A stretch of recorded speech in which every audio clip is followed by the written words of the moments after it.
Hey guys, All the Way with Alloway here at Sundance 2014. I'm with Ira Sachs, who's the director and writer of Love is Strange.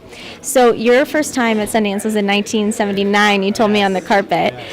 So you're back. How do you feel that the festival has evolved over the years? Oh, it's a different beast in lots of ways. I mean, I've been here, 79 I was a teenager and I just came to see a lot of films because my father lived here in Park City. Since then I've had 6 films in the festival, and so I've seen it change also from the inside, from the being a filmmaker here.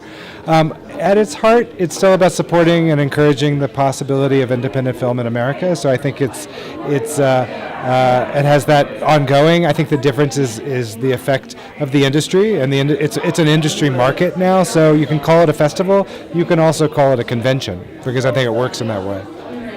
So the film comes from a very personal place, given that you're in a partnership yourself and your 2 main characters are. So how did you sort of start at that personal place and cultivate it into a completely different story? Yeah, I always work from feelings and experiences that I know from the inside. I feel like it's what I have to offer as a filmmaker, which is the intimacy I have with my own life in a certain way. I'm always looking for the story which can become the vessel for those emotions. And this was a story, I wanted to make a film about a couple in their late years of their life who'd been together for decades, because I was interested in what love might look like when I get older. And that is from the perspective of also a son of, I look at my mom's marriage to my stepfather for 41 years, and I see something not perfect but beautiful there. And I think trying to understand that beauty is what the film is about. And then we actually had this idea of this couple who were separated, and we read an article in the paper about a man who had married his partner and been fired from a job at a Catholic church, and that seemed a great catalyst for the story. It's not the subject of the story, but it is the catalyst. Well, what I love about the film is most love stories, the conflict is within the relationship, where here the conflict is outside of the relationship. So how did you navigate that as a writer? Well, I think in a way it's more traditional drama on some level. It's the drama of us against the world, and I think there's also something very unifying about seeing a couple, how they pull together, which gives you a sense of what their relationship is like. So the couple facing a dramatic crisis is how we reveal the strength of their bond. Now, when you wrote the script, did you have John Lithgow and Alfred Molina in mind, Marisa Tomei? No, I never write a script with someone in mind, because it never works out the way you expect it to.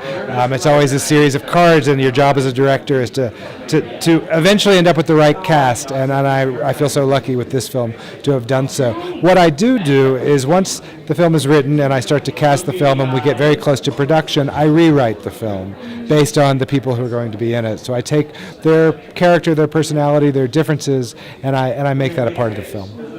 I was reading something that John Lithgow said, and he said that this was the film he felt the most free doing in a long time. So what was that like, working with an actor that was ready to be free and sort of you could just take where he was willing to go? About a week before we started shooting, John was shooting another film in Calgary, and I went up and spent a couple of days with him to talk about the film, and I think that was a really bonding experience for us, because I said, John, I think you're going to have to do something different in this film. It's not a highly performative kind of character. It's not, he's been doing a certain amount of television, and I want to see the John I'm seeing here across the table, and I want that to be visible to the audience. And what was so great is he said, me too, I want to do something different. I want to try something different. And so there was this trust that happened between us where he could trust me to look out for him, and I could trust him to not, I had to give a beautiful performance, but also to try to bring the layers out by taking away the layers that he sometimes might put on as a performer. We created a shorthand, I guess, and I think with actors that's what you try to do on set, so that they trust that you're their mirror. You're not their dictator, but you are their mirror. Well, I'm sure that there were some moments that were fun on set, given you have, such an amazing cast. So tell me about sort of a spontaneous moment that happened while on set, or a particular scene that's your favorite. Well, I think what was really just wonderful for everyone is that, and I'm not a particularly funny person, but there's humor in the film, and I think that's a lot because of these actors. And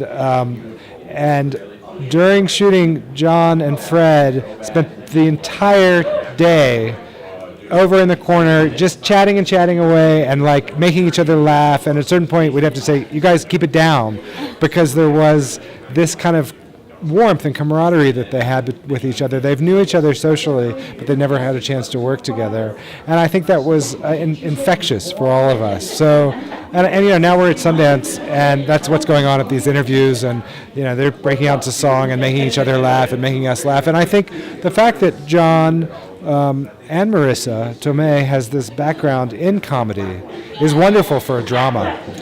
It adds another kind of dimension to life.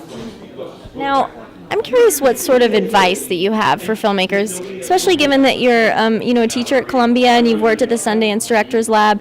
So, what should young filmmakers know, sort of about entering the industry? It's brutal, and I think the most important thing that I think I can share with my students and encourage them to do, and I'm actually at NYU now, I was at Columbia previously, is I encourage them to tell stories that are close to them. And it's a cliche, tell what you know, but the truth is it's very hard for people to take that risk, because I think people often don't feel that their stories merit the attention that the work asks for. And the truth is, it's all, particularly as an independent filmmaker, it's all you have to offer is what you know and what you've experienced. Now, you have some projects coming up. Tell me a little bit about them. Well, I'm working on a new script with Marisa Zacharias, who's my co-writer on both Love is Strange and also the previous film we wrote called Keep the Lights On. These are both films that are New York stories, and we're working on a third, which is another part of this trilogy we'd like to make about contemporary life in our city. Amazing. Well, thank you so much, Ira. It'll be about love and relationships, and because that's all I'm interested in. Thank you so much. Thank you. Congratulations.